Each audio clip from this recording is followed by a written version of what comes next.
Buenas tardes, nosotros venimos a explicar el prediseño de una planta de tratamiento una planta de tratamiento de agua potable y una planta de tratamiento de agua residual en el municipio de San Juan de Río Seco.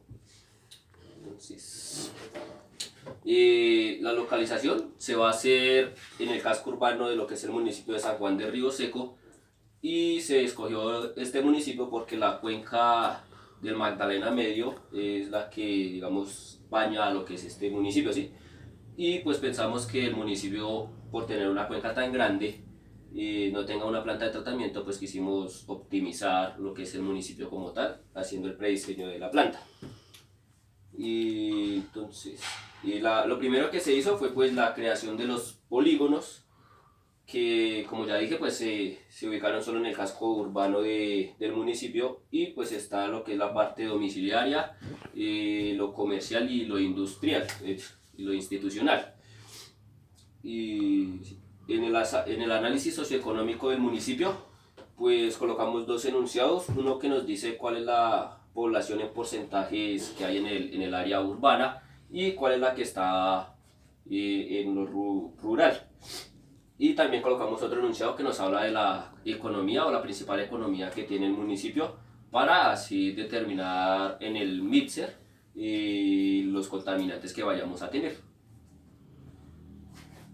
Bueno, entonces primero se hizo una regresión porque para sacar los datos de población del 2018 lo que se hizo fue una proyección, o sea, no se halló el valor actual, sino según el DARE, sino se hizo una proyección con los datos que se tenían de los años 73, 85, 99 y 2005. Entonces, pues lo que se hizo fue proyectarlo al 2018 y luego se hizo una regresión para comprobar que sí nos servía.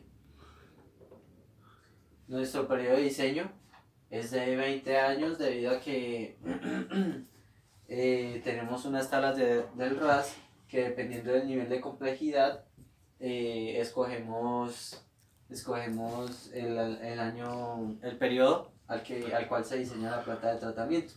Entonces, tenemos una población para el 2018, para el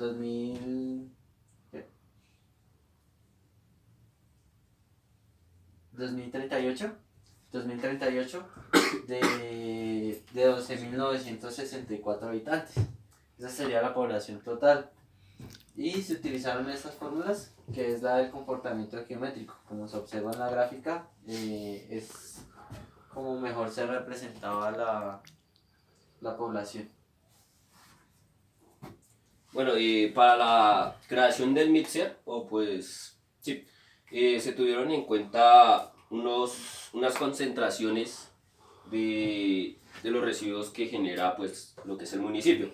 Entonces se hizo una mayoración en la parte residual del 35%, porque el municipio tiene una característica de ser turístico, y segundo, porque el municipio reutiliza el agua del municipio, digamos, varias veces. Entonces la carga contaminante que vamos a tener en nuestra planta residual va a ser mayor a la estimada sin la mayoración, ¿sí? Y en el caudal hidráulico se dejó un valor igual, ya que pues la demanda de agua o la dotación de agua en el municipio pues va a ser la misma siempre. Lo único que cambiaría es en la parte residual. Hay dos variables que afectan lo que es el mixer, que es uno es la carga contaminante y el otro es el caudal que tengan estas fuentes. Porque no se puede decir que algo que tenga mayor cantidad de DBO contamine más que algo que tenga menos. Todo depende de los dos factores, que es la carga contaminante y el caudal. Entonces, bueno, tenemos las tablas según el RAS para calcular que nos dan las dotaciones de agua dependiendo del nivel de complejidad para el caso de los habitantes, del servicio por industrias, que está en función de los trabajadores, y de la jornada del comercio, que unos están en función de los metros cuadrados que hayan de oficinas y metros cuadrados que hayan de locales. Otros están el mercado está en función de cuántos locales hay, Lavanderías no tenemos, clubes deportivos y cines y teatros tampoco. Entonces también tenemos otra tabla para otras industrias. Estas son más tablas de consumos para determinar nuestros caudales medios diarios. Y bueno, ahora les vamos a hablar de lo que fue el proceso o el diagrama de lo que es la planta de tratamiento de agua potable.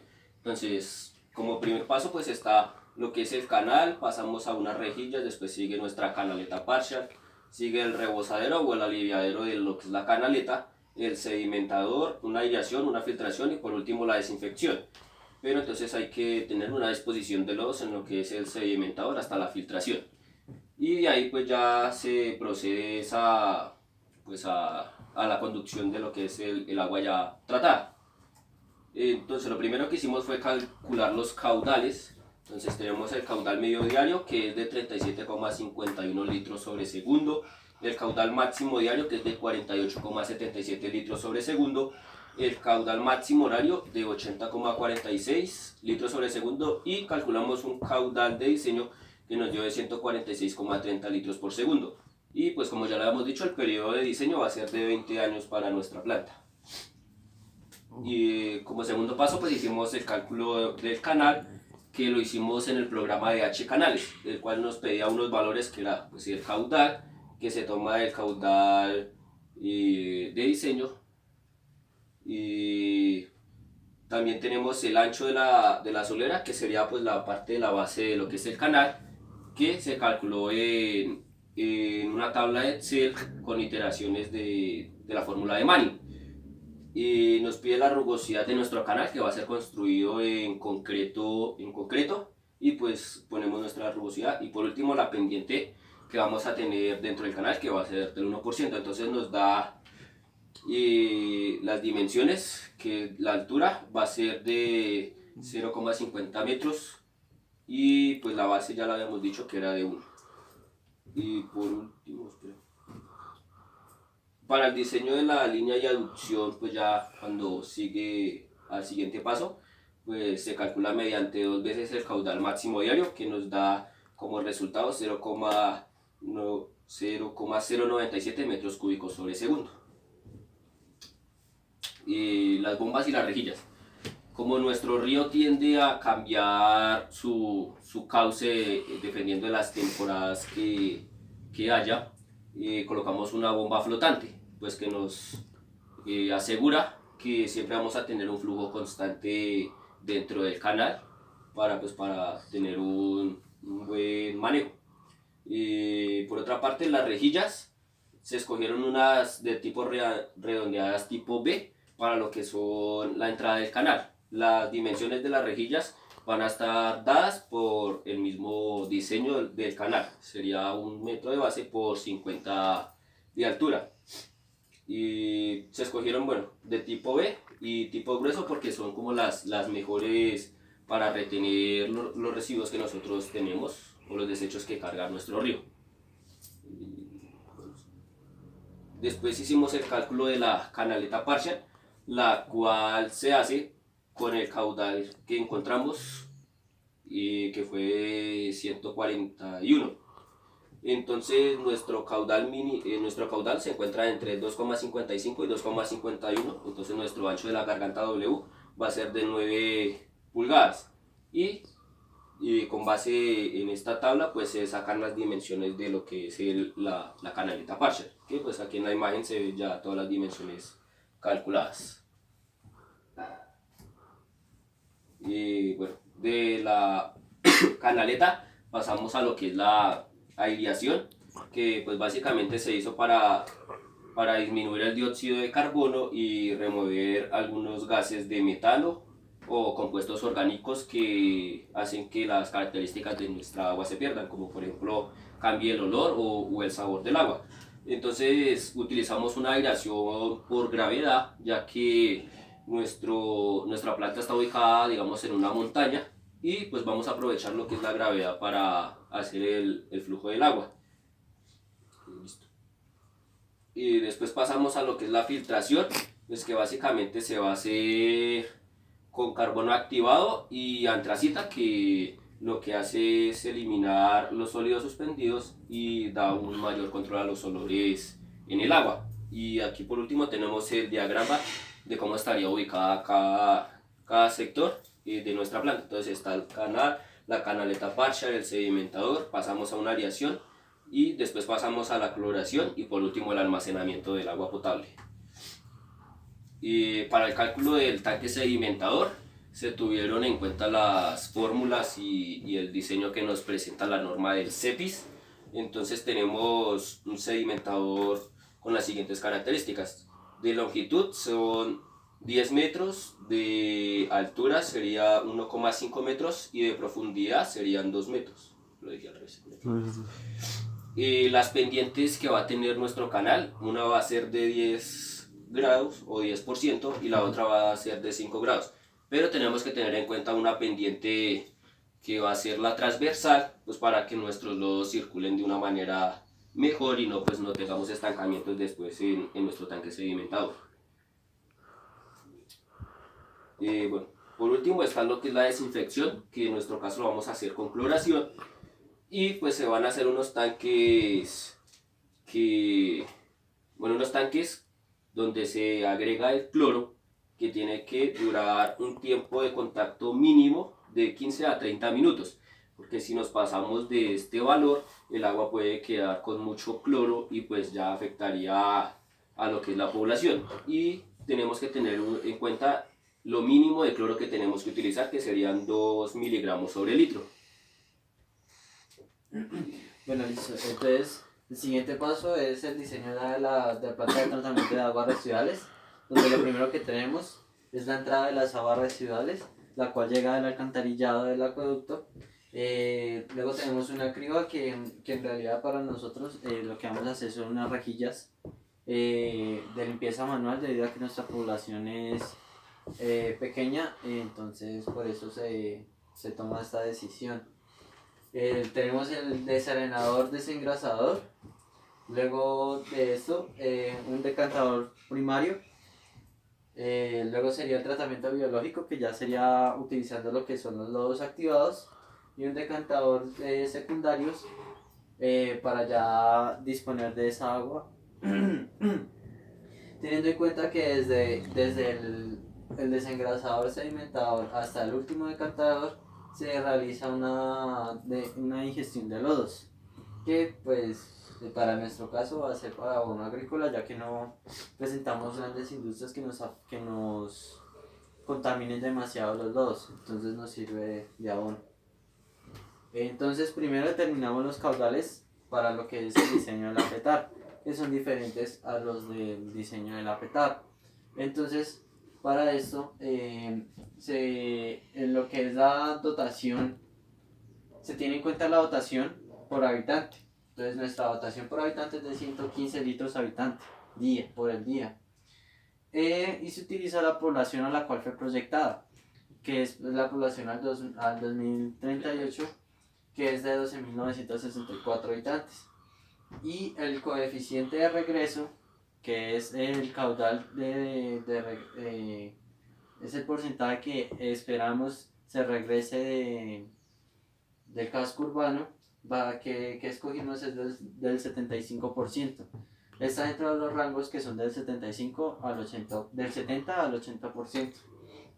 Entonces, lo que hacemos es utilizar la fórmula del caudal domiciliario, donde multiplicamos la dotación por la población por el coeficiente de regreso sobre 8.600/400, que eso es para transformar, porque nuestra dotación está en litros habitante día, entonces lo transformamos a litros por segundo. Luego tenemos los caudales de industria, que pues lo sacamos debido a que el RAS nos recomienda que el caudal que utilicemos sea de 0.4 litros por segundo por hectárea. Entonces lo que se hizo fue multiplicar el 0.4, que es el caudal que nos recomienda el RAS, por las hectáreas de industria que tenemos en el municipio. y eso nos da un caudal de industria de 0.6 litros por segundo. Eso para el cálculo de la PETAC. Entonces lo comercial también nos hace una recomendación el RAS, que es de 0.5 litros por segundo por hectárea.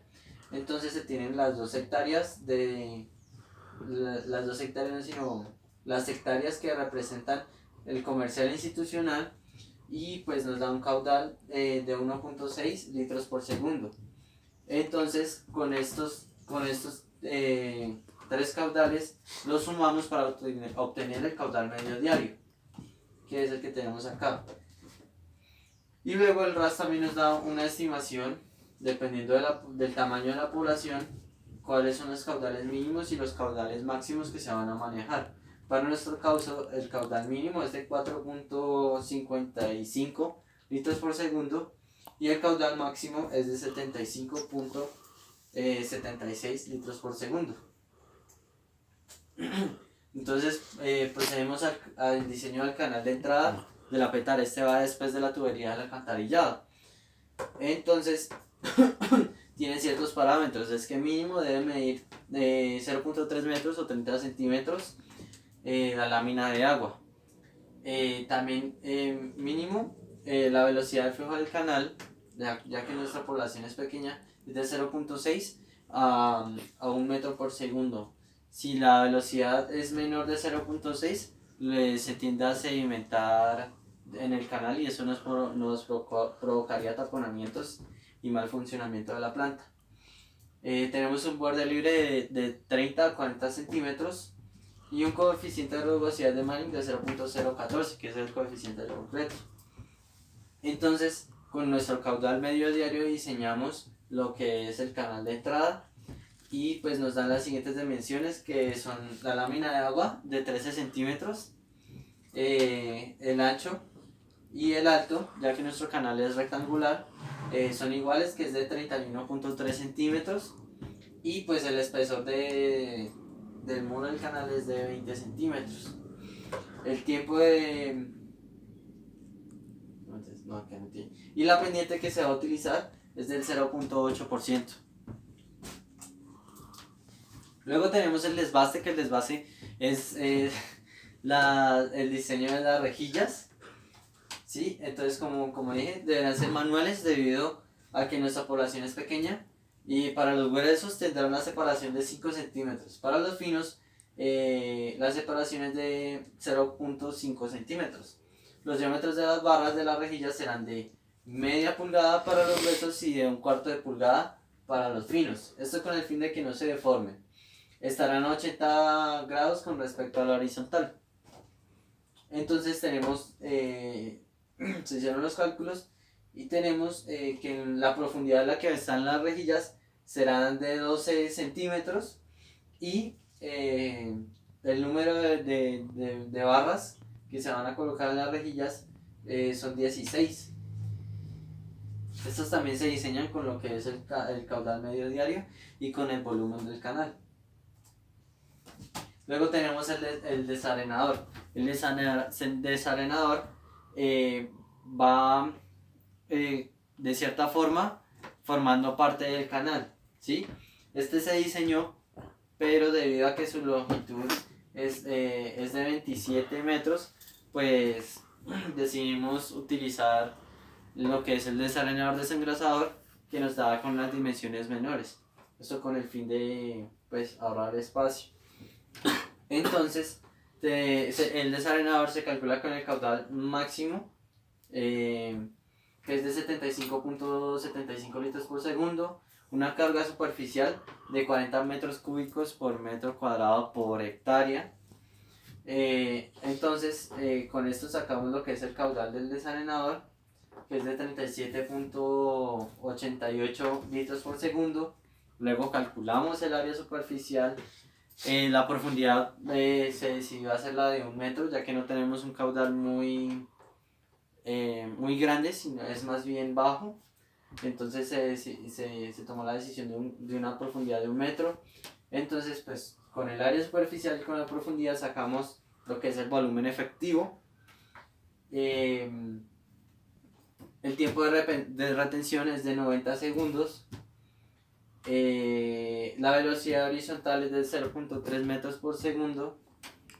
Entonces con este sacamos lo que es el área transversal y las longitudes, lo que es el ancho y el largo, que como ya les dije anteriormente, el largo nos dio de 27 metros y el ancho nos dio de 12 centímetros, pero mínimo debe ser de 30, entonces por eso se tomó la decisión de...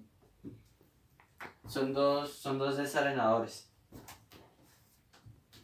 Entonces, como se decidió fue hacer un desarenador desengrasador, se procede a calcular sus dimensiones. Entonces tenemos que ese se calcula con el caudal medio diario y con el caudal máximo. Entonces tenemos una profundidad de 1.75 metros para lo que es el desarenador, ¿sí? Y 1.5 metros también para del ancho del desarenador. Pero entonces, ¿qué tiene esa parte? Que un tercio de lo que nos da la dimensión del ancho del desarenador se debe utilizar para lo que es la zona de desengrasador. Entonces a 1.5 se le saca un tercio, a 1.5 metros se le saca un tercio, que es 0.5, y se le añade ese pedazo con una pendiente longitudinal de 45 grados. Esto con el fin de que en este lado se trabajan lo que son el desengrasador en esta parte de acá, y aquí se utiliza como sedimentador. Esto llevará una tubería que deposite los lodos en esta canal, y llevará una tubería de aireación aquí para que nos circule el agua, para que trabaje también el desengrasador. Luego tenemos lo que es el tratamiento primario, que primero consta de un decantador primario, que esta unidad puede alcanzar una remoción de DBO de entre el 25 y el 40%, y entre el 50 y el 70% si se componen, y entre el 50 y el 70% de sólidos suspendidos totales. Y los decantadores se componen por un tanque decantador, estructuras de entrada y salida del agua, un puente móvil del decantador, dispositivos de eliminación y extracción de floculantes y dispositivos de extracción de fangos. Entonces, para el decantador primario, primero elegimos qué floculante vamos a usar. Entonces se decidió utilizar cloruro de aluminio, debido a que presenta una eliminación de materia orgánica y fósforo, y eliminación de 75 a 100 partes por millón, debido a que nuestras aguas no presentan grandes complicaciones en nuestro mixer, no presentan grandes cantidades de otras sustancias. Entonces se procede a diseñar el decantador primario, que nos da las siguientes dimensiones. Tiene un diámetro de 13.18 metros y una profundidad de 4 metros. Entonces, pues la pendiente que tenemos es del 5%. Entonces lo que tiene el decantador es que va a tener una paleta girando alrededor de ella, ¿sí? Entonces los fangos se nos van a ir acá, donde va a haber una tubería que va a extraer los fangos y los va a depositar en una canal al costado izquierdo del decantador, ¿sí? Y pues a la medida de esto se le va adicionando el floculante. Tenemos que la carga sobre el vertedero va a ser de 6.58 metros cúbicos por hectárea por hora por metro. Y el perímetro total del decantador va a ser de 41.39. La carga que va a trabajar este decantador es de 2 metros por hora y el tiempo de retención es de 2 horas. Luego, por último, tenemos lo que es el tanque de aireación, el cual es un reactor de lodos activados que mantiene en suspensión un cultivo de microbiano en condiciones aerobias. El proceso hace uso del sistema de aireación o de agitación, el cual suministra oxígeno que demandan las bacterias, evitará que haya asentamiento de la biomasa en el reactor y además mantendrá homogeneidad en el licor mezclado en el tanque. Esto pues, ese es lo más convencional que se usa, que como la docente nos explicaba en clase, consiste en lo que es la nitrificación y desnitrificación de las bacterias para mejorar su efectividad en lo que es en lo que es la descomposición de la materia orgánica o la reducción de la DBO. Hasta luego.